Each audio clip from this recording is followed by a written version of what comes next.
রাজনীতি দলের নেতারা যতগুলো দাবি দেয় সব হইল জনগণের জন্য। হরতাল দিল জনগণের জন্য, দাবি দিল জনগণের জন্য। যদি এক দফা দেয় তাও হলো জনগণের জন্য, সবই জনগণের জন্য। আপনি যদি পদযাত্রা করে তাও জনগণের জন্য, সবই জনগণের জন্য। জনগণের জন্য রাজনীতি দলগুলা একাধারে খুব পরিশ্রম করছে। দেখবেন সবই বলে জনগণ, বলে আজকে 7 দফা দিলাম জনগণ, 1 দফা দিলাম জনগণ।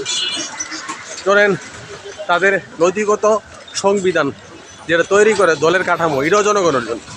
সব বলে যে জনগণের জন্য আমরা রাজনীতি করি, কিন্তু দেখেন তাদের অন্তর, তাদের কার্যক্রম, তাদের কার্যপ্রণালী যখন শুরু হয় বা ক্ষমতায় যায়, তখন আপনার মনে হয় না যে এই দফাগুলা মূলত জনগণের জন্য। ওরা ক্ষমতা বসার জন্য জনগণের জন্য, ক্ষমতা বসার জন্য জনগণের জন্য।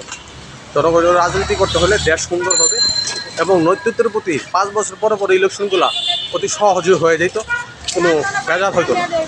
অর্থাৎ ক্ষমতার পালাবদল হলেও সে কষ্ট পেত না। এই জন্য আপনার এই রাজনীতির প্রেক্ষাপটে আমরা জনগণের জন্য সবাই রাজনীতি করে, এ কথাটা আসলে কতটুকু সত্যি আপনারাই বলবেন। ধন্যবাদ।